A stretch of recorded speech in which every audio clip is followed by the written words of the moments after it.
Hello everyone, so today we are just going to start financial mathematics previous year question, जिसके लिए सबसे पहले मैं फॉर्मूला बेस्ड कुछ क्वेश्चन लिख करवाऊंगी और उसके बाद पी/क्यू हम इसकी सारी सीरीज़ को इसी तरह से पढ़ते रहेंगे। इससे पहले मैंने एप्लीकेशंस ऑफ डेरिवेटिव की भी वीडियोस अपलोड कर दी है। This is my new channel, hopefully you are watching for your board examination. So first question is, company ABC pays rupees 2 in dividends annually and estimates that they will pay it indefinitely, यानी कि वो infinite time तक इसको पे करेंगे। और ऐसा हमने पढ़ा था किसमें, परपेचुटी में। और जब परपेचुटी यानी कि इनफाइनाइट पेमेंट्स होती हैं तो हम क्या कहते हैं, जो भी पेमेंट है उसको हम आई से डिवाइड करते हैं। यहाँ पे ये आई क्या होता है, जो उसकी रेट दे रखी है, how much are investors willing to pay for the dividend with the required rate of return, जिसकी 5% है। तो वो 5% को पहले हम कन्वर्ट कर लेंगे, इट विल बी 0.05। और जो हमारे पास पी की वैल्यू है वो है ₹2। ठीक है, ये जस्ट एन एग्जाम्पल है, यहाँ पे 2 से ज़्यादा भी होता है अमाउंट। तो परपेचुटी जो भी आएगी हमारे पास, it will be ₹2 and divided it with 0.05, it will give you, when you will remove the point, ₹40। तो इन्वेस्टर जो है वो ₹40 दे विल पे। नेक्स्ट है हमारे पास क्वेश्चन सिंकिंग फंड से related. So a sinking fund, उन्होंने मंथली पीरियोडिक कॉन्ट्रीब्यूशंस दे रखा है इसमें। Let's check how we can solve it. तो सिंकिंग फंड में हमारे पास जो जो वैल्यू है ना, हम उसको पहले नोट डाउन कर लेते हैं। यहाँ पे फर्स्ट वैल्यू हमें दे रखी है पी की, दैट इज 1500 ठीक है। सिंकिंग फंड था क्या, जिसका एक पर्पस होता था, ठीक है, जैसे हम एफडी करवाते हैं किसी स्पेसिफिक पर्पस के लिए, और उस पर्पस के लिए हमें पैसे मिलते हैं। लाइक किसी ने अपनी बेटी की शादी करनी है, ये वाला एग्जाम्पल सबसे परफेक्ट है। So the fund will be, या किसी ने मशीनरी खरीदनी है, ठीक है, so the fund will be required to retire a newly taken debt rose for the ongoing expansion project, do the calculation of the amount of the sinking fund. आपको यहाँ आके पता लगेगा ये क्वेश्चन जो है वो सिंकिंग फंड का है। तो यहाँ से आपके पास फॉर्मूला आना चाहिए। अगर देखो वो मंथली पीरियोडिक कंट्रीब्यूशन दे रहे हैं 1500 का, तो यानी कि वो हर मंथ पैसे दे रहे हैं इतने। और रेट ऑफ इंटरेस्ट जो है वो आपको उन्होंने दे रखी है, दैट इज R = 6%। हमें पता है कि फाइनेंशियल मैथमेटिक्स को ये वाली परसेंटेज तो पता नहीं है, ये वाली परसेंट वो यूज़ करता है। अब उसने जो नंबर ऑफ ईयर्स बोले हैं, ठीक है, नंबर ऑफ ईयर्स जो है वो हमारे पास कितने दे रखे हैं, 5 ईयर्स। तो 5 ईयर्स का मतलब हो गया, मंथली कर रहे हैं वो पेमेंट, है ना। तो नंबर ऑफ इंस्टॉलमेंट कितनी होगी, एक साल में 12 होगी। तो ये इसको n मानते हैं, इसको m मानते हैं, तो टोटल n इंटू एम जो है हमने यहाँ पे पुट कर देना है। अब इसका फॉर्मूला क्या होता है, जितना हम अमाउंट पे करने वाले हैं, ठीक है, तो उसके लिए हम लिखेंगे 1 + R/m, इसकी पावर जितनी हमारी इंस्टॉलमेंट्स हैं, ठीक है। तो यहाँ पे n इंटू एम लिख रही हूँ मैं, और उसमें से हम माइनस करते हैं यहाँ पे 1, डन, क्योंकि फर्स्ट नहीं पे करेंगे हम। तो R/m, इसको जो भी टोटल आंसर है उसके साथ हम मल्टीप्लाई कर देंगे अपने पी की वैल्यू को। अब मेरे पास जो पी था वो क्या क्या था, वो सारी मैं वैल्यू यहाँ पे पुट करने वाली हूँ। 1 प्लस हमारे पास जो आर की वैल्यू थी वो कितनी थी, 0.06 थी, ठीक है। तो जब मैं इसको पुट करूँगी 0.06, ठीक है, और इसी के साथ मैं यहाँ पे लिखने वाली हूँ जितनी हमारी इंस्टॉलमेंट्स थी, 12 थे ना एक मंथ में, 12 होंगे। और यहाँ पे हमने इसकी पावर कितनी लिखी थी, 5 ईयर्स इंटू 12 लिख दिया था। माइनस करते हैं हम 1, अपॉन में क्या लिखेंगे, 0.06। अगर आपको फॉर्मूला नहीं याद फिर आपको प्रॉब्लम हो सकती है। अब इसके बाद क्या है, क्वेश्चन में जो यहाँ पे वैल्यू दे रखी है, देखो यहाँ पे भी आपको पता लग जाएगा कि 60 की रिक्वायरमेंट है हमें, है ना। तो यहाँ आप इसको सिंप्लीफाई कर सकते हो, 0.06 पॉइंट हटा दो, 1200 बना दो, और ऊपर इसकी पावर जो है वो 60 लिख देंगे हम। 60 लिखने के बाद इसके अपॉन में हम यहाँ पे 6/1200 लिखने वाले हैं, और करने वाले हैं -1, और इस पूरे को भी मल्टीप्लाई करना था ना उन्होंने 1500 से, वो यहाँ पे हम मल्टीप्लाई कर देते हैं, मल्टीप्लाइड विद 1500। जब आप इसको सिंप्लीफाई करोगे तो ये वाली जो टर्म है वो आपको ऑलरेडी यहाँ पे दे रखी होगी अप्रॉक्सीमेशन में, ठीक है। तो इसका टोटल जो आंसर आएगा वो 1.3489, ये वाली कैलकुलेशन हम यहीं से लिखेंगे, और ज़्यादातर आपको यहीं से मिल भी जाएगी, वीडियो से ही, मतलब वहाँ पे क्वेश्चन में ही मिल जाएगी, वीडियो कह रही हूँ मैं, हाँ वीडियो ले लें वहाँ पे। तो 1.3489 आ गया, -1 अपॉन में क्या आ गया, 0.00 5 ही बन जाएगा, वो यहाँ से भी आपको पता लग ही रहा है कि ये वैल्यू कितनी आई थी। मल्टीप्लाई करेंगे हम इसको 1500 से, तो इतनी कैलकुलेशन आप कर लेना, इसका अप्रॉक्स आंसर आएगा 104.67। नहीं, क्योंकि ये मल्टीप्लाई करें ना पॉइंट नहीं आएगा, कॉमा लगा लेते हैं, 104,670 इतना आंसर आएगा टोटल। ठीक है, तो ये क्वेश्चन आप इसको ट्राई करना, होपफुली ये आपको समझ आ गया। Let's move to the next question. Formulas आने चाहिए अगर आपने फाइनेंशियल मैथमेटिक्स के क्वेश्चंस को अटेम्प्ट करना है। तो let's move to the next question. So question is, कहता Ram took a home loan of 50 lakhs rupees. अब राम ने जो होम लोन लिया है वो 50 लाख है, और उस पर 8.50 जो है इसकी परसेंट इंटरेस्ट रेट दे रखी है 20 ईयर्स के लिए, और वो कहता है इसकी ईएमआई क्या आएगी। मैंने कहा था आपको कि मैंने सारे क्वेश्चन ऐड किए हैं बेस्ड ऑन फॉर्मूलाज पहले। ठीक है, तो ईएमआई निकालने से पहले हमें ईएमआई के फॉर्मूले में जिसकी रिक्वायरमेंट होएगी वो हम पुट कर लेते हैं। हमें चाहिए आई की रिक्वायरमेंट है ना। एनुअल रेट कितनी है इसकी, एनुअल रेट इसने दे रखी है 8.50 है ना परसेंट। तो एनुअल रेट को हम क्या करते हैं, इसका मैं फॉर्मूला लिख देती हूँ। Annual rate is divided with 12, क्योंकि वो पर मंथ के हिसाब से अपने इसको फाइंड आउट करते हैं, और जो परसेंट होता है उसके लिए हम इसका परसेंट रिमूव कर देंगे। तो 8.50 डिवाइडेड बाई 12, और इसका जो परसेंट है अगर मैं इसको रिमूव करूँ तो कंप्लीट आंसर जो आएगा 8.50 अपॉन 1200, और ये पॉइंट हटाएंगे तो 00 और आ जाएगी, 0 से 0 आप कैंसिल कर दोगे। आई का एक कंप्लीट जो आंसर है वो अप्रॉक्स में आपके पास आएगा 0070। ये कैसे पता लगेगा कि यही आंसर है कि नहीं है, आपको ये जो वैल्यू देने लगी है ना सीबीएसई, ये सबसे अच्छा काम करती है वो, क्योंकि यही वाली वैल्यू आपकी आई की होती है। तो हमारे पास आई की वैल्यू आ गई, यहाँ पे मैं पहले सिर्फ गिवन लिख रही हूँ। ठीक है, अब गिवन में मुझे ये 50 लाख भी तो दे रखा है, तो ये मेरे पास क्या होगा, P is equal to rupees 50 lakh, और उसने नंबर ऑफ ईयर्स भी बता रखे हैं हमें, नंबर ऑफ ईयर्स उसने बताए 20 ईयर्स। तो 20 में कितनी इंस्टॉलमेंट्स गई उसकी टोटल, तो 240 इंस्टॉलमेंट्स इसकी चलेगी। तो हमारे पास अब P आ गया, I आ गया और N आ गया, just we need to check the instalment amount. तो EMI के लिए हम क्या करते हैं, जो हमारे पास वैल्यू होती है उसमें हम आई की वैल्यू को ऐड करते हैं, और जो हमारी इंस्टॉलमेंट्स आई है उसको हम ऊपर इन द पावर लिख देते हैं। यही सेम हम लिखते हैं अपॉन में, और इसमें अपॉन में जब आप इसको ऐड करोगे एन को, उसमें से आप क्या माइनस कर दोगे, 1 माइनस कर दोगे, सिंपल। मल्टीप्लाई किससे करोगे आप इसको, यहाँ लाइन को थोड़ा सा मैंने छोटा किया है, तो मल्टीप्लाई करोगे आप, आपका जो भी अमाउंट था, अमाउंट आपका क्या था 50 लाख था ना, और इसको मल्टीप्लाई करोगे आप आई से। तो ये कंप्लीट फॉर्मूला EMI का बन गया।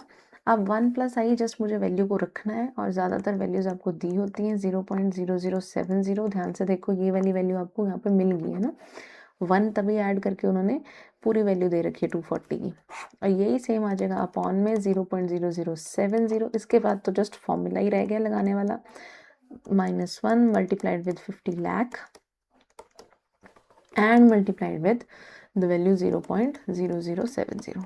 अब स्टूडेंट कहते हैं कि इतनी कैलकुलेशन वहाँ कैसे करेंगे, तो बच्चों फिर वहाँ पे नंबर भी तो लेने हैं ना, उन्होंने 15 मार्क्स के ये कंप्लीट एक्सरसाइज, तो इसको सिंप्लीफाई करोगे आप यूजिंग, अभी तो कैलकुलेटर से कर लेना, ठीक है, पर थोड़ा सा 1-2 क्वेश्चन में देखना पॉइंट्स वगैरह हटा के, जब आप पॉइंट्स को रिमूव करते हो तो ऑलरेडी ये कैंसिल होने लग जाते हैं। ठीक है, जीरोज़ वगैरह कट हो जाते हैं, और इसकी वैल्यू उन्होंने दे रखी होती है अपने को, जो आप ये वैल्यू देख रहे हो ना 5.33, ये इतनी मैं पुट करके दिखा देती हूँ आपको वैल्यू। तो ये आएगा क्या यहाँ पे 5.3342, सेम अपॉन में लिखेंगे 5.3342 माइनस करेंगे 1, इसको सिंप्लीफाई करोगे तो ये आ जाएगा 35,000। ठीक है, तो इतनी सी सिंप्लीफिकेशन करने के बाद ये 43 इतना रुपीज़ इसका अमाउंट बनेगा, आप इसको चेक कर लें। Let's move to the next question. Aritra, तो इसकी जो नेम ही है वही बड़े खतरनाक है। Invested ₹1000 in a fund for 3 years। ठीक है, while the total net asset value जो थी उसकी वो 1000 रही फॉर द फर्स्ट ईयर, यानी कि जो भी उसने अमाउंट लगाया था। अब नेक्स्ट ईयर जो हुआ वो इंक्रीज हो गया 1100, and upon maturity of this fund final NAV जो है वो 1300 था। समझ गए? तो ये टोटल वैसे भी उसने 3 इयर्स के लिए लगाया था, जो भी उसने इन्वेस्टमेंट की थी। तो आप इसको कैसे लिख सकते हो, इसकी वैसे वो टेबल भी पूछ लेते हैं, वरना एग्जामिनेशन पॉइंट ऑफ व्यू से ये जो भी वैल्यू देते हैं हम उसको एज इट इज लिख भी सकते हैं, ठीक है? तो फर्स्ट ईयर, सेकेंड ईयर और थर्ड ईयर, ठीक है? फर्स्ट ईयर में, सेकेंड ईयर में और थर्ड ईयर में जो जो हमारे पास अमाउंट था वो कहता रिमेन्ड सेम। फिर उसने बोला 1100 and then it grows to 1300। Question में पूछा गया है, वो कहता है find the compound annual growth. हमने पढ़ा था इसी को, तो बोलते हैं CAGR। तो CAGR का फॉर्मूला आना चाहिए, तो मैंने हर एक फॉर्मूला पे बेस्ड एक क्वेश्चन तो रख दिया, पर आपको जब तक फॉर्मूला नहीं आता तब तक ये प्रोसेस अधूरी है। तो फाइनल वैल्यू अपॉन में हम क्या कहते थे, इसकी इनिशियल वैल्यू, और इस सबकी पावर हो जाती है 1/n, जो यहाँ पे दे भी रखे हैं। ये क्वेश्चन सबसे इजी होता है क्योंकि आपको कंप्लीट वैल्यू मिल जाती है, जस्ट माइनस करना होता है 1। तो फाइनल वैल्यू हमारे पास है 1300, स्टेप के नंबर है ना, तो हम इसमें से स्टेप को ही लिख रहे हैं जस्ट। ये वाली वैल्यू 1/, में कितने ईयर से 3 माइनस करेंगे 1, तो देखो ध्यान से यहाँ पे 1.3 बन चुका, और यहाँ से मैं वैल्यू रख रही हूँ 1.0913। Let's minus 1, it will B 0.0913। लेकिन एक बात ध्यान रखना, जब भी ग्रोथ रेट आती है ना, यहाँ पे ग्रोथ रेट के लिए आपको क्या करना होता है, परसेंट में कन्वर्ट करना है। जिनको नहीं पता कैसे करते हैं परसेंट में कन्वर्ट, तो आप मल्टीप्लाई 100 डिवाइड 100 कर लिया करो। ये जो मल्टीप्लाई 100 है वो तो पॉइंट को शिफ्ट कर देता है, तो ये बन जाएगा 9.13। और ये जो अपॉन 100 इसी को बोलते हैं पर, और इसको बोलते हैं सेंट। तो ये आ जाता है फॉर्मूले में परसेंट का आंसर। अब आप कहोगे परसेंट तो करना आता ही है हमें, है ना? चलो let's move to the next question now. Next question is, अगर आपको ये क्वेश्चन आता है तो आप पहले वीडियो को पॉज करके और इसका जो आंसर है वो इजीली अपनी कॉपी पे लिख सकते हैं। Let's move to the question. ये कहता है कि एट 6% जब उन्होंने कन्वर्ट किया इसको, तो 6% पे वो 600 रुपीज़ है, और हमें पता है कि हम इसको एंड ऑफ ईच क्वार्टर हम दे रहे हैं, और इसको क्वार्टरली कन्वर्ट भी करना है। तो क्वार्टरली कन्वर्ट करने के लिए हमें पता है I इज इक्वल्स टू 6% है। रेट हमेशा क्या होती है, क्वार्टरली में डिवाइड होती है, और टाइम जो होता है हमेशा क्या होता था, मल्टीपल ऑफ 4 होता है। लेकिन यहाँ पे पहले हम I की वैल्यू निकाल लेते हैं, तो यहाँ आया 6/100, और क्योंकि इसको मुझे डिवाइड भी करना है 4 से, तो इसका जो आंसर आएगा वो कितना आ गया, 0.015 आ जाएगा। ठीक है, ये वाला 4 आप यहाँ पे भी डायरेक्टली लिख सकते हो। सिंप्लीफाई करोगे तो I की वैल्यू आ गई, और उसने हमें 600 पेमेंट भी बता रखी है, तो बस परपेचुटी निकालने के लिए P/I, आप इसको सिंपल यहाँ पे पूरा लिख लिया करो perpetuity. There is no specific symbol for it, sometime they show it like this. ठीक है, तो ये भी अगर आपको ये ठीक लगता है, वर्ड्स में नहीं आपने उलझना कि मैम यहाँ कभी तो आप पी लिखते हो। पी मीन्स यहाँ पे जो आप अमाउंट आपको दिखेगा ना, जैसे 600, और आई का मतलब जो आपको इंटरेस्ट टाइप में चीज़ दिख रही है, जैसे ये उसने बोला कन्वर्ट करो तो कर लिया कन्वर्ट। 0.015 से इसको जैसे डिवाइड करेंगे यू विल गेट 40,000 रुपीज़। तो ये किसका आंसर आया है, ये उसकी present value of the perpetuity आई है। हमेशा जब आप इसे डिवाइड करते हो तो ये प्रेजेंट वैल्यू आती है किसी भी परपेचुटी की। Hope you got it. अब चलते हैं नेक्स्ट क्वेश्चन पे। नेक्स्ट क्वेश्चन इज कहता how much money, hopefully this is visible to you, otherwise let me convert it here. तो कहता how much value money is needed to endure a series of lectures costing 2500 at the beginning of each year indefinitely if the worth is 3% compounded annually। ठीक है, तो इसमें हमारे पास जो value दे रखी है, तो आप चाहे इसको P मानो या R मानो, तो जो भी आप वैल्यू मान रहे हो just put it like the way recurring होते हैं ना, जो रिकरिंग के लिए R लिखते हैं, तो आपकी ML अग्रवाल में भी R से डिनोट किया, तो आप यहाँ पे R से डिनोट कर सकते हो। 2500 आपने रिकरिंग बार बार पेमेंट करनी है। I की वैल्यू मैंने आपको पहले ही कही है कि 3% की जगह 0.03 लिख लीजिए। और उसने जो बोला है हमें कि बिगनिंग ऑफ ईच ईयर मिल रही है, और इसका फॉर्मूला हमने पढ़ा था कि जब भी बिगनिंग में पैसे मिल जाते हैं तो R एक एक्स्ट्रा ऐड हो जाता है। R/I अब तक कर रहे थे ना प्रेजेंट वैल्यू, लेकिन उसने बोला आपको स्टार्टिंग में ही हम अमाउंट दे देंगे जितना आपको चाहिए। तो 2500 में हम क्या करेंगे, 1 में इसको डिवाइड कर देंगे। जब आप इसका सिंप्लीफिकेशन करेंगे तो ये 85,000 और 833.33 रुपीज़ आएगा। ठीक है, कैलकुलेशन मुझे लगता है कि आप अच्छे से कर लेंगे, इसलिए मैं लिख देती हूँ आंसर सीधे ही। Let's move to the next question now. Next question is the original cost of a machine. अब हम यहाँ से शुरू करने वाले हैं प्रीवियस ईयर क्वेश्चन। मैंने जो इम्पोर्टेंट थे वो वाले क्वेश्चंस करवा दिए फॉर्मूला बेस्ड। अब हम कर रहे हैं डायरेक्ट PYQs।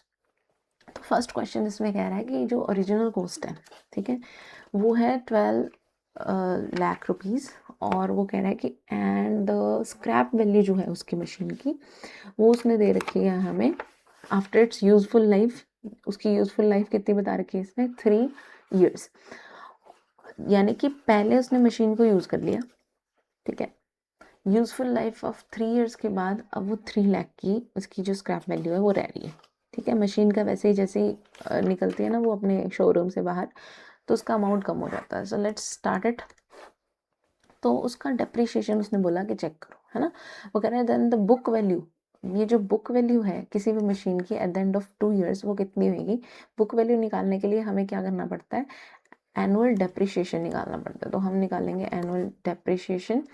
डेप्रिशिएशन के लिए हम करेंगे इसमें, स्टार्टिंग में थी कितने की ये वैल्यू, ठीक है, जो इसकी प्रेजेंट था अमाउंट, और जो बाद में स्क्रैप वैल्यू रहेगी या सैल्वेज वैल्यू भी बोलते हैं उसको।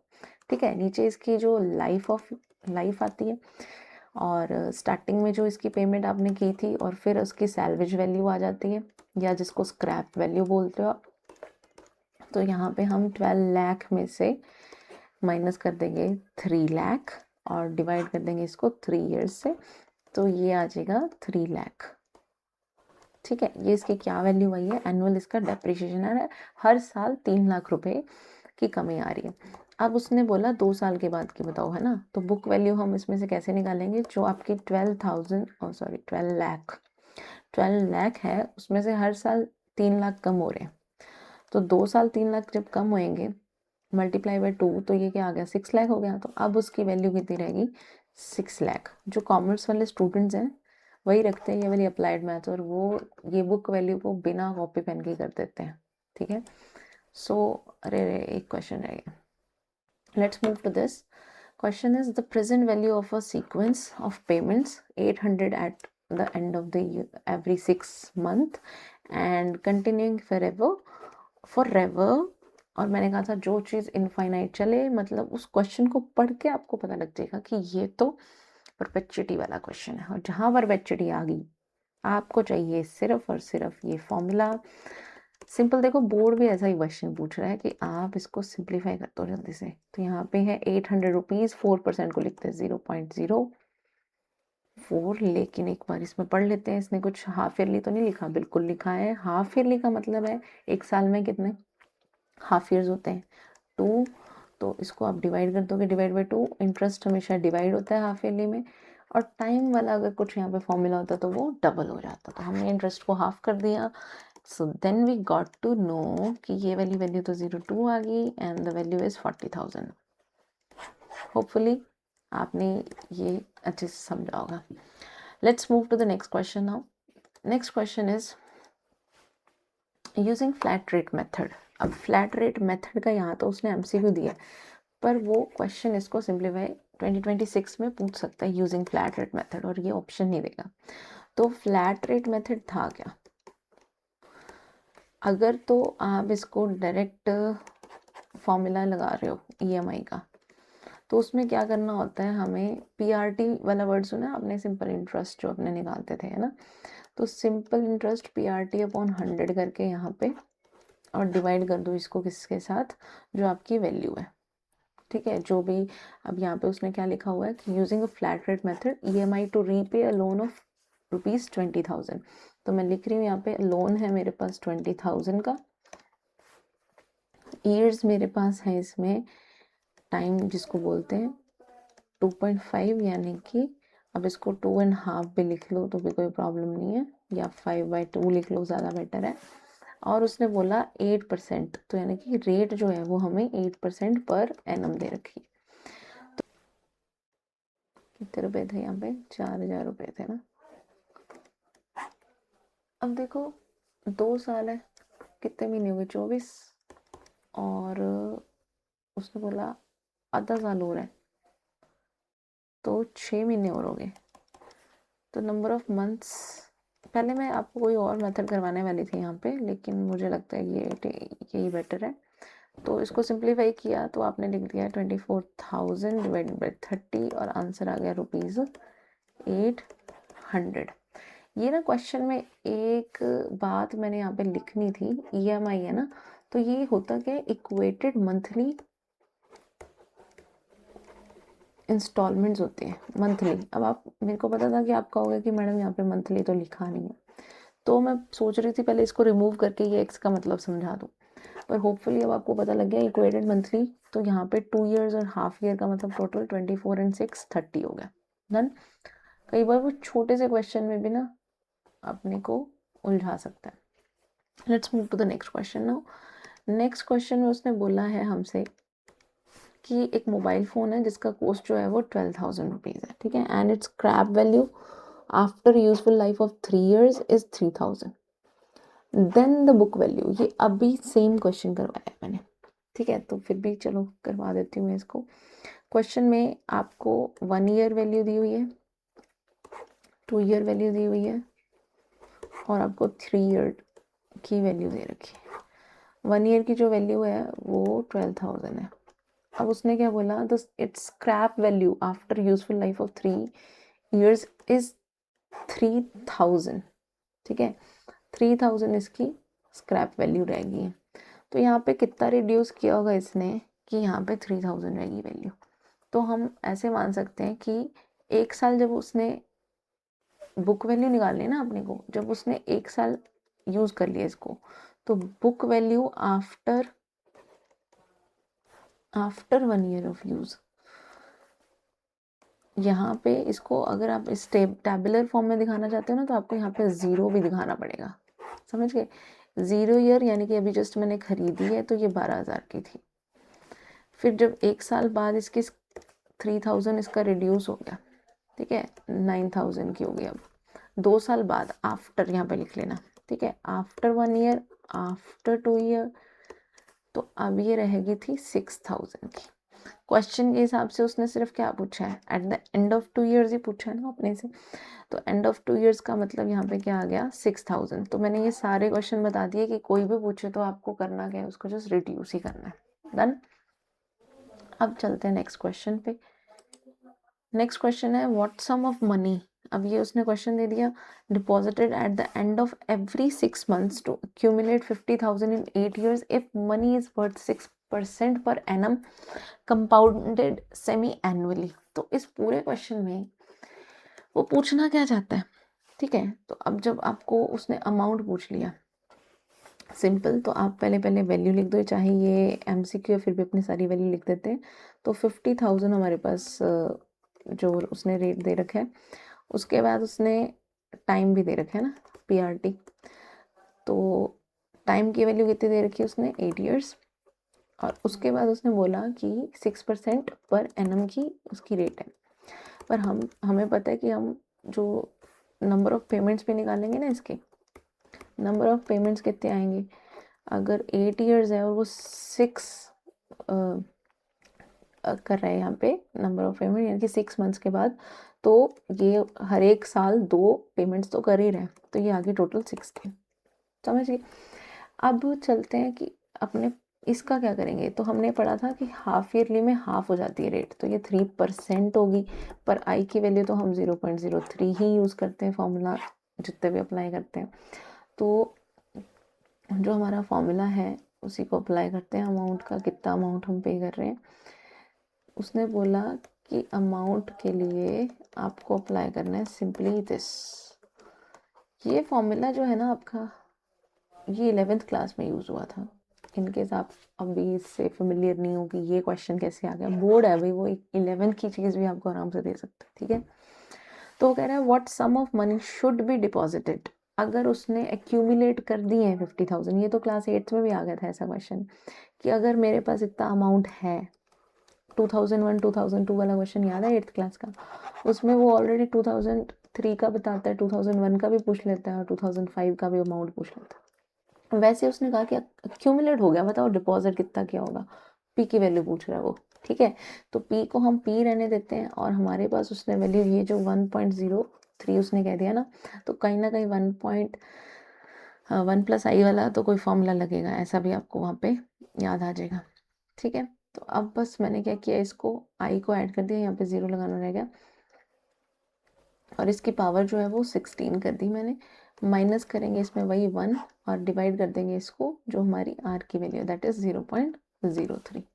तो पी निकालना है हमें, तो 50,000 इज इक्वल्स टू पी अपनी जगह रहेगा। इसकी वैल्यू मैं वहाँ से पुट कर रही हूँ 1.6047 में से माइनस किया 1 0.03 और ये सारी वैल्यू उधर शिफ्ट कर देंगे जब, तो 50,000 इंटू आ जाएगा 0.03 और डिवाइड में कर देंगे वो वैल्यू 0.6047। तो अब ये जो मेरे पास पी की वैल्यू आने वाली है इट वुड बी, अमाउंट आएगा इतना कुछ आपका, जब इसको आप कैलकुलेट कर लोगे, समझिए। अब क्वेश्चन में कोई फॉर्मूला या कहाँ से क्या बेसिस था इसका, क्वेश्चन रीड कर लेना वापस से। उसने बोला सम ऑफ मनी कितनी डिपॉजिट करें at the end of every 6 month, ठीक है, to accumulate 50,000 in 8 years if money is worth 6% compounded उसका सेमी एनुअली, यानी कि उसने आपसे एक ही वैल्यू पूछी है, सिंपल। ये मूव करते हैं अपने नेक्स्ट क्वेश्चन पे। क्वेश्चन है इफ द कैश, ये वाला ऊपर वाले क्वेश्चन की ज़्यादा चिंता मत करना आप, ठीक है। इसके ना ऑप्शन में भी था कुछ, मुझे ऐसा याद आ रहा है, ये एक ही सेट में ऐसा क्वेश्चन था। Let's move to the next question. कहता है if the cash equivalent of perpetuity of ₹300 payable at the end of each quarter is 24,000 then the rate of interest converted quarterly. ऐसा मैं इसलिए भी कह रही हूँ क्योंकि 2024 तक ना ये वाला रेट ऑफ इंटरेस्ट वाला टॉपिक था, ठीक है। तो भी मैंने ये वाले क्वेश्चंस ऐड कर लिए हैं, हालांकि इस बार के सिलेबस में नहीं है ये पूरा पेज जो है रेट ऑफ इंटरेस्ट आप पढ़ रहे हो, क्योंकि ऑब्वियसली आपने ये चीज़ पढ़ी नहीं तो आपके माइंड में एक क्वेश्चन आता है कि ये कहाँ से आ गया फॉर्मूला। तो ये 2024 और 25 तक भी था ये, लेकिन इस बार के सिलेबस में आप देखोगे तो रेट ऑफ इंटरेस्ट भी कैंसिल है, ठीक है। तो मैडम हमें क्यों पढ़ा रहे हो, अरे बच्चों तुम भी तो कभी ना कभी PYQ ढूंढोगे ना कहीं से, तुम कहोगे ये क्वेश्चन कैसे होगा, तो मैंने रख दिया सामने ये रहा फॉर्मूला। बोर्ड को, जो बोर्ड ने अपने को सिलेबस दिया उसमें ये नहीं है, अब नहीं है, ठीक है। चाहे आप किसी भी यूट्यूब या सीधा डायरेक्ट CBSE की साइट पे चले जाना। So let's start this. उसका क्वेश्चन हमें जो पूछ रहा है हम इसको करते हैं फाइंड। उसने हमें वैल्यू दी है ₹300 पे कर रहा है, तो हमारे पास तो जी एक ही formula P is equal to R/I। जब वो ईच क्वार्टर में रेट ऑफ इंटरेस्ट दे दे और आपको अमाउंट दे दे 300 इज पेबल, यानी कि ये वाली वैल्यू हमें दे दी और हमें ये आई की वैल्यू चेक करनी है कि कितने परसेंट है। लेकिन उसने बोला ना क्वार्टर, तो आपको याद है हम आई की वैल्यू कैसे निकालते थे, जो भी उसमें रेट दिया होता था परसेंट में, है ना। तो हम क्या करते थे, उसका परसेंट की जो 100 है अपॉन में करते थे, और अगर वो क्वार्टर है तो हम 4 से डिवाइड करते हैं, यानी कि आई की वैल्यू यहाँ के लिए अब हमारे पास कोई रेट है जो हमें पता नहीं है, तो हमने डिवाइड कर दिया 400 से सिंपली। अब हमारे पास पी की वैल्यू जो है वो 24,000 दे रखी है और जो हमारे पास आर की वैल्यू है, ठीक है, जो पे कर रहा है वो है ना, वो है हर क्वार्टर 300 रुपीज़ वो पे कर रहा है। और अपॉन में जो आई है वो हमारे पास अभी प्रेजेंट नहीं है, तो आई की वैल्यू हमने जो ये वाली क्वार्टरली वाली निकाली यही पुट कर देते हैं R इंटू 400। तो R इधर से सिंप्लीफाई करेंगे वी विल गेट 120/24, आप सिंप्लीफाई कर लेना and you will get 5% total. This is the option done. Let's move to the next question now. Next question जो है वो कहता है machine costing ₹30,000 is expected to have a useful life of 4 years। Final जो उसकी scrap value है वो उसने दे रखी है 4,000, पता नहीं 40 के बाद कॉमा क्यों लगाए। द एनुअल डेप्रिशिएशन उसने पूछा कि कितना हो रहा है एनुअल डेप्रिशिएशन। तो हमारे पास जो वैल्यू होती है डेप्रिशिएशन की जितना है तो वो 30,000 है और उसकी स्क्रैप वैल्यू कितनी है, इट इज़ 4,000। अपॉन में क्या आ जाएगा, जितने नंबर ऑफ ईयर्स उसको चलाया, कितने नंबर ईयर्स चलाया 4, तो ये टोटल आ गया 26,000 डिवाइडेड बाई 4, तो ये ऑप्शन में है। ये इजी था question. Let's move to the next है, if the investment of 20,000 of the mutual fund in 2015 जो थी वो इंक्रीज्ड टू 32,000 होगी, सीधा 12,000 का फायदा इन ईयर 2020। सो द CAGR जो है वो इनमें से कौन सी होने वाली है?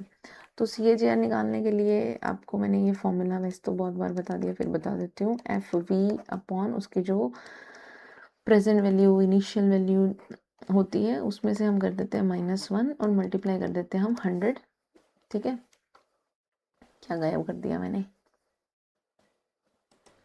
अरे क्या गायब किया है मैंने? कुछ गायब नहीं किया। चलो, तो हम यहाँ पे लिखेंगे अब जो हमने अभी वैल्यू निकाली है CAGR, है ना, निकालनी है अभी। तो उसकी जो फेस वैल्यू है वो हमारे पास कितनी है? 32,000 है। जो उसकी पहले थी वो कितनी थी? 20,000 थी। क्या बात है। और उसकी जो पावर है वो हम करेंगे नंबर ऑफ ईयर्स। तो 2015 से 2020 बताना बच्चों कितना होता है? आप कहोगे 6 नहीं, 6 नहीं है, 5 साल ही बने। ठीक है, इसमें से करेंगे -1, मल्टीप्लाई करेंगे इसको 100 से और सिंप्लीफाई कर देंगे इसके पावर्स वगैरह कट कटा के, तो आंसर बनेगा 1.6 और वो हमें दे रखा है। ठीक है, CAGR निकालना is the simplest task. Multiply करते हो आप, जो वैल्यू दी होती है उसमें से -1 करके मल्टीप्लाई 100। तो ये वाले क्वेश्चन तो आराम से होने चाहिए। तो इसका आंसर टोटल आ जाएगा 9.8%। Yes, it is the answer. Let's move towards the next question and the next question is logic. ये तो मैंने ऑप्शन भी टिक करके दिया हुआ आपको। तो कितना फॉर्मूला कहता है the present value of a perpetuity अगर R है पेबल। ये ना आप डेफिनेशन फॉर्म में इसको याद रखना। परपेचुइटी के प्रेजेंट वैल्यू के लिए R, हर एक पीरियड के लिए अपने I, और ये कब लगता है? जब हमें इनिशियल स्टेज पे परपेचुइटी मिल रही है। ठीक है, अपने स्टार्टिंग में पैसे उससे ले रहे हैं या दे रहे हैं।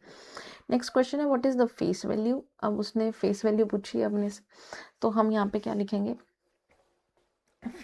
फेस वैल्यू सिंकिंग फंड की निकालनी है ना, तो अपने इसको ऐसे लिखते हैं, let the face value,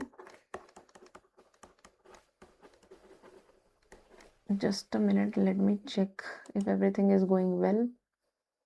yes, everything is going well, क्योंकि टाइम हो जाता है ना बोलते बोलते कहीं मैं ऐसे ही बोल रही हूँ। So let the face value, face value इसने जितनी भी दे रखी है लिख लेते हैं, अपने नहीं दे रखी है तो अपने x मान लेते हैं। ठीक है, अब उसने बोला सेमी एनुअली, तो यानी कि फेस वैल्यू है 10% का हाफ। ठीक है, ऑफ जो भी उसकी फेस वैल्यू है, इसको कर आके हमें रुपीज मिलते हैं 1800। सिंपल क्वेश्चन सिंकिंग फंड का। Yields a dividend of this, तो कहता what is the face value. Face value पूछी है ना उसने, तो हम सीधा सिर्फ फेस वैल्यू निकाल रहे हैं। तो फेस वैल्यू हमारे पास कितनी आ जाएगी? हमने कहा 10/2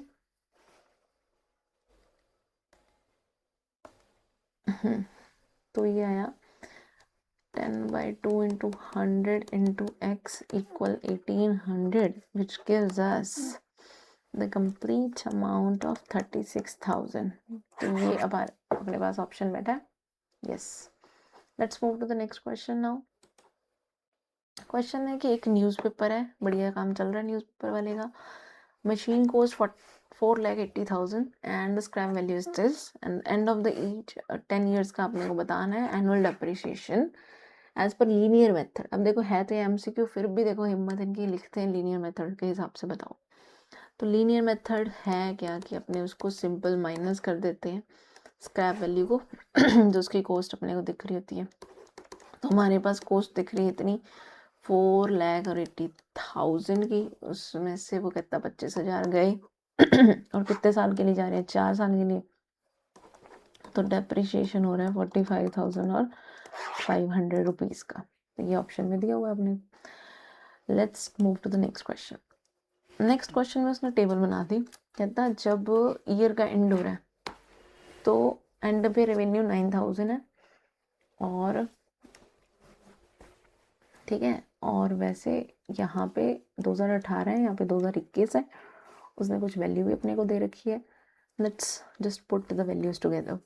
पहले गिवन लिख लिया करो ऐसे सारे क्वेश्चन के लिए। फाइंड उसने CAGR का है, तो हमें पता है CAGR का फॉर्मूला होता है फाइनल वैल्यू, और उसमें से हम इनिशियल वैल्यू लिखते हैं उसकी पावर करते हैं 1/n, -1% में पूछते तो हम मल्टीप्लाई 100 लास्ट में कर देते हैं, या अभी करना है तो अभी कर दो। सेम मैं एक बार 100 कैंसिल करके ही वैल्यू रखती हूँ मैं 13,000 और उसको अमाउंट आ रहा है 9,000 का, और हमने डिवाइड किया इसको जितने इसके ईयर्स बने तो 3 साल ही बनते हैं, तो 3 साल मैंने यहाँ पे लिख दिए। इसको जब आप कैंसिल करोगे तो देखना ये 13/9 बन रहा है, यहाँ पे भी 13/9 बन रहा है, वैल्यू रख देते हैं, दैट इज 1.13। पता नहीं CAGR वाला क्वेश्चन क्यों पूछते हैं ये। हाँ, अब वो ये देखते हैं ऐसा कौन सा बच्चा जो बिल्कुल नहीं पढ़ के है ना। Let's move to the next question. Question कहता है एट 6%। अब ये 2 मार्क्स वाले क्वेश्चन शुरू हो गए यहाँ पे, ठीक है, अभी MCQ की फॉर्म में दे रखे थे। तो कहता है 6% compounded quarterly, find the present value of the perpetuity of 600 payable at the end of each quarter. End of each quarter दे रहे हैं, ठीक है। तो हम तो क्या करते होते हैं, हम जो भी उसकी प्रेजेंट वैल्यू निकालते हैं, जितना हम अमाउंट पे करते हैं, पर अगर 6% है तो 6% तो ठीक है, लेकिन क्वार्टरली है ना, तो हम उसका 1/4 रख के पुट करते हैं। तो जब आप इसको सिंप्लीफाई करोगे तो ये आपके पास कुछ वैल्यू आएगी, और वो वैल्यू आपको बस शो करके दिखानी है। अगर आप पूरा सिंप्लीफाई करोगे इसको पॉइंट्स वगैरह हटा के, डिवाइड में 15 लगा के, तो आपका आंसर आएगा 40,000 रुपीज़। देखो सेम क्वेश्चन उसने हमसे MCQ में पूछ लिया, सेम वो 2 मार्क्स में भी पूछ रहा है। It up to the examiner, ठीक है, कि वो कैसा क्वेश्चन पूछ रहा है। अब जितने क्वेश्चन, जितने फॉर्मूलाज हमने कर रखे हैं वो सब आपको आते हैं ना। अगर आप कोई ऐसा क्वेश्चन देख लो तो पहले चेक कर लेना सिलेबस में है कि नहीं। ऐसा क्वेश्चन देख लो जो आपको लगे अरे ये तो पढ़ा ही नहीं है, तो मतलब वो सिलेबस इस बार जो चेंजेस हुए ना उसकी वजह से होगा। अब बॉन्ड वाला टॉपिक नया ऐड हुआ है, वो नहीं दिखेगा आपको पिछले ईयर्स के एग्जामिनेशन में, तो अब आ सकता है ना, तो उस पर बेस्ड क्वेश्चन करते हैं आपने। तो उसने बोला 20,000 है and it grows to 50,000 in 3 years। था क्या, इन्वेस्टमेंट जो उसकी स्टार्टिंग वैल्यू है वो 20,000 है और वो ग्रो कर जाती है 50। मैं बॉन्ड वाले के क्वेश्चंस के लिए ना नेक्स्ट वीडियो बनाऊंगी अलग से, पहले पता लगे बच्चे पढ़ कितना रहे। सो 50,000 in 3 years, calculate the CAGR।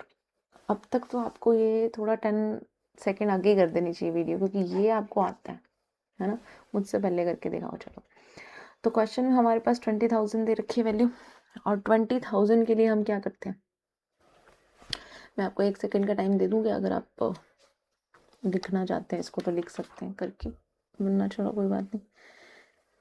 एक ये वाला क्वेश्चन मैं होमवर्क ही दे देती हूँ मुझे लगता है, तो अगर आप कर सकते हो तो देख लो, ठीक है। इसकी जगह मैं कोई दूसरा ऐड कर दूंगी या फिर चलो करवा ही देती हूँ। क्वेश्चन ये है कि CAGR निकालना है अपने को, जिसमें FV और IV की वैल्यू है, और हमें दे रखा है 1/n-1।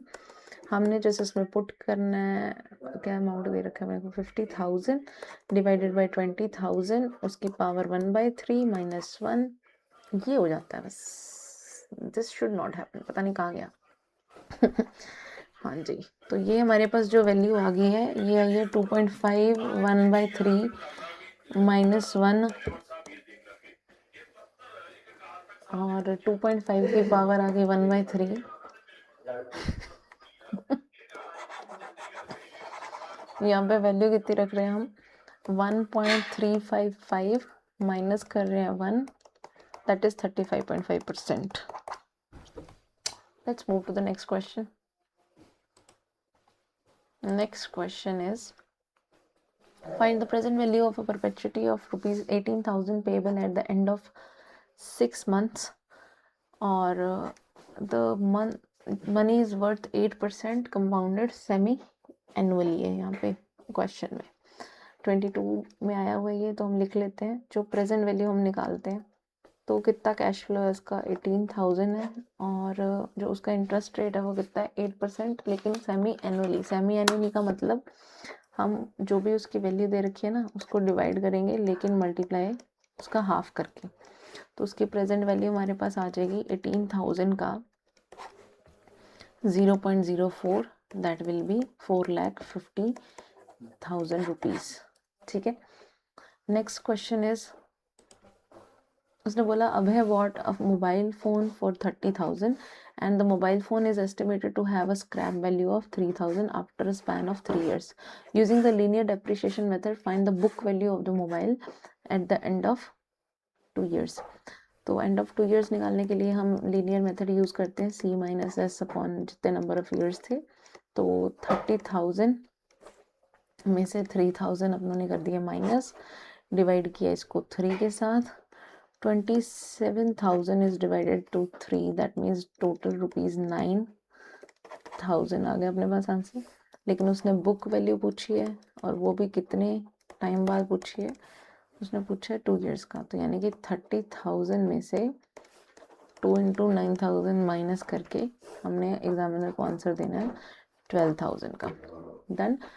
नेक्स्ट क्वेश्चन है, mister Rohit invested ₹5,000 in a fund at the beginning of the year 2021 and by the end of year 2021 investment जो थी वो 9,000 हो गई। इसी तरह से वो कहता है नेक्स्ट, फिर क्रैश हो गया तो 3,000, फिर 6,000 eight the end of the year. Next year ये सारी आपको वैल्यू दे दी और पूछा उसने क्या है आपसे, CAGR पूछा है। इतना बड़ा क्वेश्चन पूछा सिर्फ CAGR है, और CAGR का फॉर्मूला लगाना है हमने। तो आप CAGR कितना लगाएंगे यहाँ पे, उसकी value initial value power 1/n minus करेंगे हम 1। तो देखो स्टार्टिंग अभी जो फेस वैल्यू वो इतनी है, इनिशियल उसकी थी, उसने 5,000 लगाए थे बस। इससे मतलब अपने को 1/, अब कितने साल हो गए ये टोटल, तो 3 साल हो गए ये, ठीक है।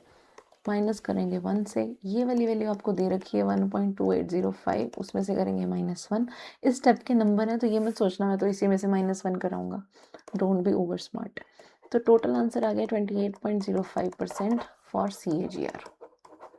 समझ गए। Let's move to the next question. Next question is, recent accounting graduate open a new business. ठीक है जी। तो उसने बिजनेस में इतने रुपए का खर्चा कर लिया एंड जो उसके कंप्यूटर है will be depreciated linear over 3 years, have a scrap value of 0। कमाल दी गल है, कुछ भी रुपए नहीं मिलेंगे उसको, है ना। तो रेट ऑफ डेप्रिसिएशन निकालना है हमें। तो हम करेंगे 45,200 में से 0 रुपये माइनस डिवाइडेड बाई 3, तो हमारे पास आ जाएगा 15,066.66 रुपीज़ काइंड ऑफ इसका आंसर। ये तो आ गया उसके जो रुपीज़ मिले अपने को। फिर उसने बोला कि give a linear equation for describing the computer system book value eight the end of TH years. और TH ईयर्स यानी कि 0 से 3 के बीच में लाई करते हैं, तो बुक वैल्यू का फॉर्मूला लगा देते हैं अपने। तो बुक वैल्यू कहता कि थी कितने की, वो 45,200 की, है ना। तो अपने इसमें से माइनस कर देते हैं जो भी इसका 1/3 आएगा। अब वो TH ईयर कह रहे हैं तो अपने इसके साथ टाइम T मेंशन कर देते हैं, ठीक है। तो वो होगा कि आपने इसको इक्वेशन फॉर्म में दिखाने के लिए बस 1 में से और T/3 इसको लिख लेते हैं। डन। अब इसने कुछ पूछा नेक्स्ट, उसने पूछा computer system book value eight the end of the first year and a half. 1.5 पे पूछ लिया, मतलब T की वैल्यू उसने खुद ही बता दी कि 1.5 है, ठीक है। तो 1.5 है। अच्छा यहाँ पे मैंने 3 क्यों नहीं लिखा, नहीं ठीक है मैंने ठीक किया। अब थर्ड पार्ट के लिए उसने बोला कि T की जगह क्या रखना है अपने को, तो आप इसको थोड़ा सा सिंप्लीफाई कर सकते हो, 3 LCM लेके -T/3। T की वैल्यू है 1.5, 1.5 का मतलब आप इसमें 3/2 पुट कर सकते हो, ठीक है। तो 3 माइनस करना है आपको 3/2। इस 3 से बाहर वाली वैल्यू अगर कैंसिल होती है तो ठीक है, या इसको मैं बाहर ही लिख लेती हूँ, ठीक है। और हमें करना है 3 में से 3/2 को minus, it will give us 45,200/3 multiply by 3/2, 3 से 3 कैंसिल, तो टोटल रुपीज़ मिले आपको 22,000 और 600 रुपीज़, ठीक है। Let's move to the next question, find the effective rate at which the equivalent normal rate. ये वाला क्वेश्चन अब आपका आउट ऑफ सिलेबस है, आप कहते हो तो मैं करवा देती हूँ, फिर आप कहोगे कि ये फॉर्मूला कहाँ से है, आउट ऑफ सिलेबस है, ठीक है। Let's move to the next, क्योंकि नॉर्मल वाला अगर ये बुक एग्जाम्पल ये बुक में वो उसमें नहीं है, इस बार वाले सिलेबस में। नेक्स्ट है मिस्टर सूर्या, उन्होंने बोरो किया सम और EMI पे कर रहा है, तो लोन का टेन्योर फाइंड करना है, टाइम फाइंड करना है। तो हमारे पास जो पैसे हैं वो हैं इतने 5 लाख रुपए, और इंटरेस्ट जो है वो बेचारे ने इतना पे कर दिया है अब तक। ठीक, तो EMI जब इंटरेस्ट आ जाता है तो क्या करते होते हैं, हमें जो पेमेंट है उसमें इंटरेस्ट ऐड करके डिवाइड कर देते हैं नंबर ऑफ ईयर्स से। अभी EMI भी दे रखी है उसने 12,500 की, तो हमें number of years he find करने हैं। 12,500 के सामने हमने लिख दिया ये 5 लाख में 2 लाख ऐड कर देंगे, डिवाइडेड बाई क्या हो गया यहाँ पे n हो गया। तो ये आया यहाँ पे n की वैल्यू 7 लाख डिवाइडेड बाई 12,500, तो टोटल आ गया 56 मंथ्स। अब हमें कैसे पता मंथ में आया है, तो ये जो EMI होती है ना ये मंथ्स में ही होती है। ठीक है, let's move to the next question now. An asset cost इतना रुपए with an estimated useful life of 5 years. एक एसेट की यूजफुल लाइफ भी दे दी हमें, और उसने दे दिया कि स्क्रैप वैल्यू भी मिल गई। तो बस कॉस्ट क्या है एसेट का, उसमें से स्क्रैप वैल्यू को माइनस करेंगे और उसकी यूजफुल लाइफ जो है उसको हम डिवाइड कर देते हैं टू गेट द डेप्रिसिएशन। ठीक है, तो डेप्रिसिएशन के लिए सिंपली हमने 4,50,000 में से माइनस कर दिया 1 लाख को, और डिवाइड कर दिया इसको मैंने 5 से। So I got 70,000। इजी। ठीक है, let's move to the next question. 3 slides और हैं and we are just good to go. Amrita है, उसने क्या किया, एक कार खरीदी है और उसने डाउन पेमेंट भी कर दी। बैलेंस अमाउंट जो उसको 4 सालों में 15% के रेट से देना है। तो EMI निकालनी है अपने को। तो क्योंकि उसने ऑलरेडी इतनी पेमेंट कर दी, तो अब हमारे पास जो उसका बैलेंस अमाउंट है वो कितना रह जाएगा, 9,50,000, यानी कि यही हमारा P है। डन। और हमारा जो इंटरेस्ट है वो उसने 15% पर एनम कर रखा है, पर हम होशियार हैं, हमें पता है वो इसको 1/12 करेगा पर मंथ देना उसको। उसके नंबर ऑफ इंस्टॉलमेंट्स कितनी बनी, 4 साल में 12 बार देनी, तो 48 मंथ है, तो इतनी वो नंबर ऑफ इंस्टॉलमेंट्स आ गई। अब नंबर ऑफ इंस्टॉलमेंट करने के बाद just we need to put in the formula of EMI का फॉर्मूला क्या था हमारा, अगर नेगेटिव में पावर दे रखी है तो EMI का फॉर्मूला था PI divided by 1 minus 1 plus i की पावर माइनस n।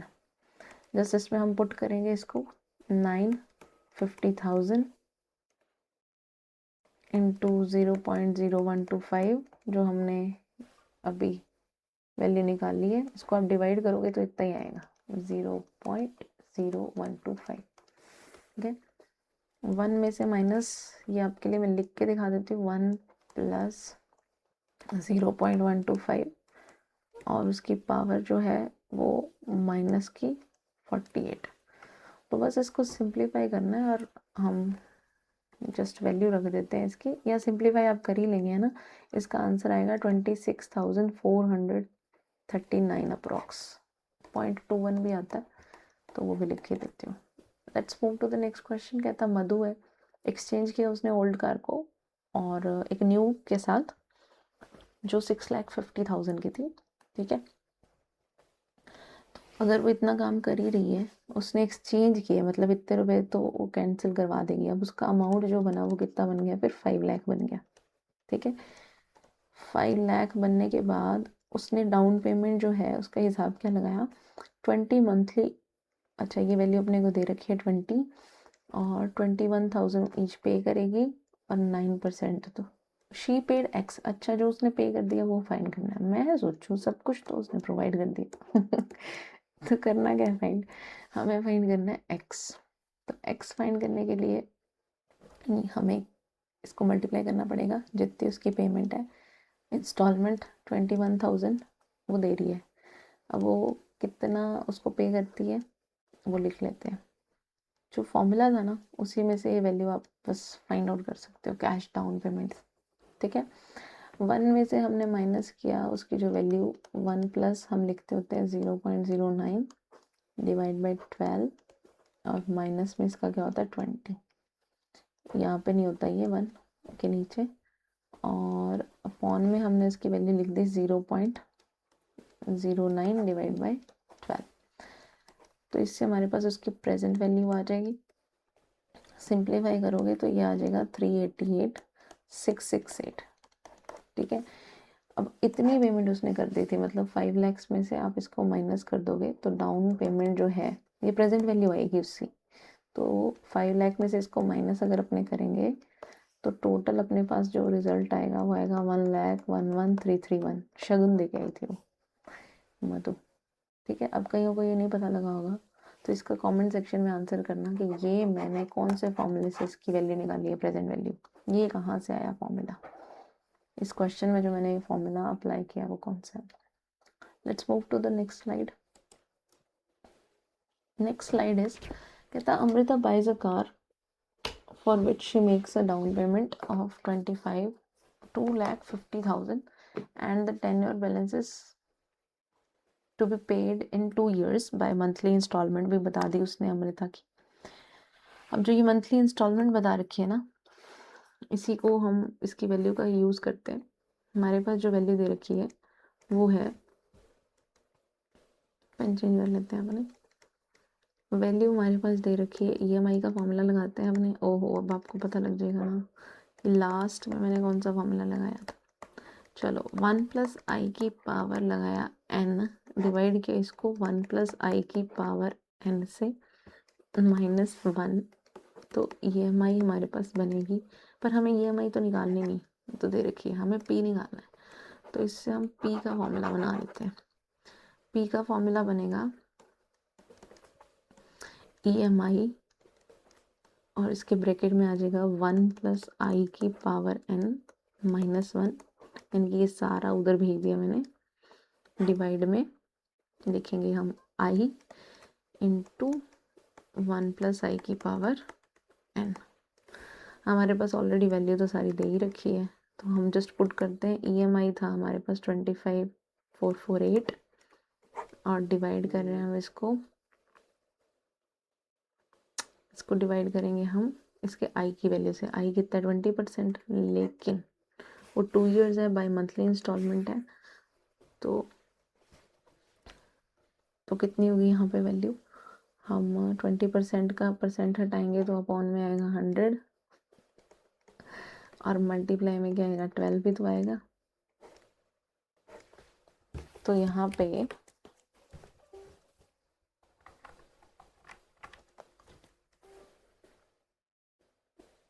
जो 25 वैल्यू लिख रखी है अपनों ने और यहाँ पे वैल्यू रख दी ना, इसमें हम सीधा ये वैल्यू रख लेते हैं 1 माइनस, क्या रखनी वैल्यू अपने को। अच्छा, यहाँ पे फॉर्मूला दूसरा लगाना चाहिए था मेरे को। चलो इस फॉर्मूले से बना के दिखा देती हूँ मैं, जस्ट अ मिनट, क्योंकि आप भी ऐसी सिचुएशन में वहाँ पे रुक सकते हो ना कि फॉर्मूला ये लगा दिया, वैल्यू नेगेटिव वैल्यू दे रखी है, फॉर्मूला पॉजिटिव का लगा दिया। तो ऐसे सिचुएशन में क्या करना है आपने, P equal, just a minute, why it is going to hack।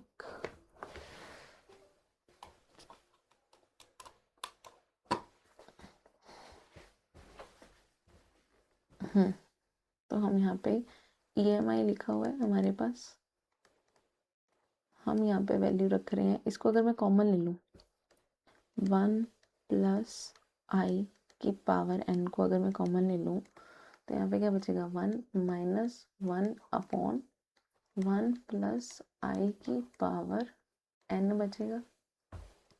Agree. Upon में क्या बेटा है हमारे पास, i इंटू 1 प्लस आई की पावर n। तो ये जो 1 प्लस आई की पावर n है वो कैंसिल हो रहा है ना हमारे से, ये वाली वैल्यू जो है वो कैंसिल हो रही है।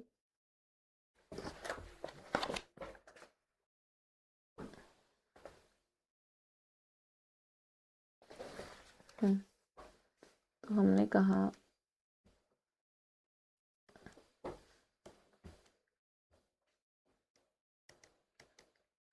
जो वैल्यू कैंसिल हो रही है उसको कट कर देते हैं, ये वैल्यू कट होगी। अब इसमें जस्ट हम वैल्यू रख देंगे। P इज इक्वल टू था हमारे पास 25,448, मल्टीप्लाई करना है अपने को इसको जो पहले तो नीचे 20/1200 बना था वो भी लिख देते हैं, और ब्रैकेट में हमारे पास ये जो बना है 1 माइनस, इसकी वैल्यू हमारे पास 61/60 दे रखी है, पावर ऊपर जाके माइनस हो जाएगी 24, ये जिस वैल्यू आपने पुट करनी है, और इससे पी की वैल्यू आ जाएगी आपके पास 50000 करके कुछ 7 आएगा लास्ट में, ठीक है।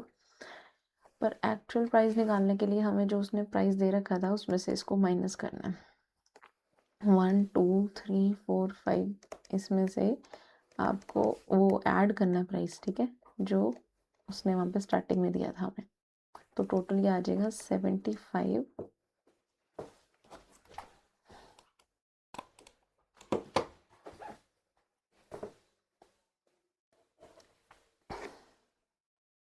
75,000 और 7,05,007 ऐसे कुछ 50,007। नेक्स्ट है calculate the EMI under flat rate system for a loan of, और उसने हमें लोन भी दे रखा है, तो हम जस्ट इसको EMI को लिख लेते हैं। तो P की वैल्यू जो है वो हमें दे रखी है 5 लाख, और I की वैल्यू 10% है, लेकिन परसेंट हटाते हैं 100 आता है, 12 आता है, तो करके ये 120 आ गया। और हमारे पास EMI निकालनी है ना, EMI का यहाँ पे फॉर्मूला क्या लग जाएगा, P ब्रैकेट I + 1/n, ठीक है, फ्लैट रेट सिस्टम के अकॉर्डिंग। तो इसमें जस्ट अपने वैल्यू रखोगे आप, तो 12,500 रुपीज़ इसका आंसर आ जाएगा, ठीक है। जस्ट अब तो पावर वैल्यूज ही रखनी रहेगी, एंड यहाँ पे नंबर ऑफ ईयर्स हो गया। लास्ट अपनी स्लाइड अब, दैट इज मशीन कोस्टिंग इतने रुपए has effective life of years in scrap value भी दे रखी है। सिंकिंग जो है वो कुछ इसके परसेंट थे, लेट मी चेक, अगर ये मूव होती है पिक्चर तो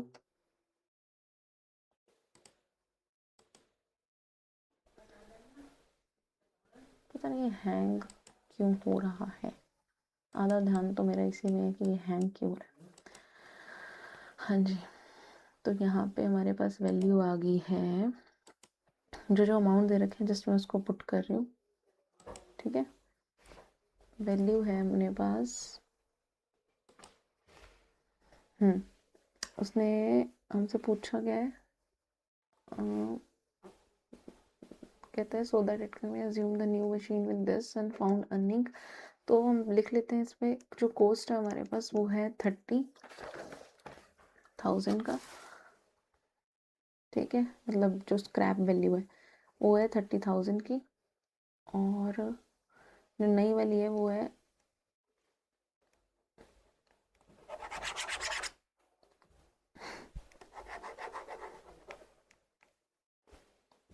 स्क्रैप वैल्यू लिख रही हूँ, तो वो है 30,000 की, और जो इसकी कॉस्ट वैल्यू वैसे है वो जो खरीद रहे हैं अपने वो है 3 लाख, और उसने बोला है हमसे वही फाइंड करने को, number of periods, amount of annuity निकालने को बोला है।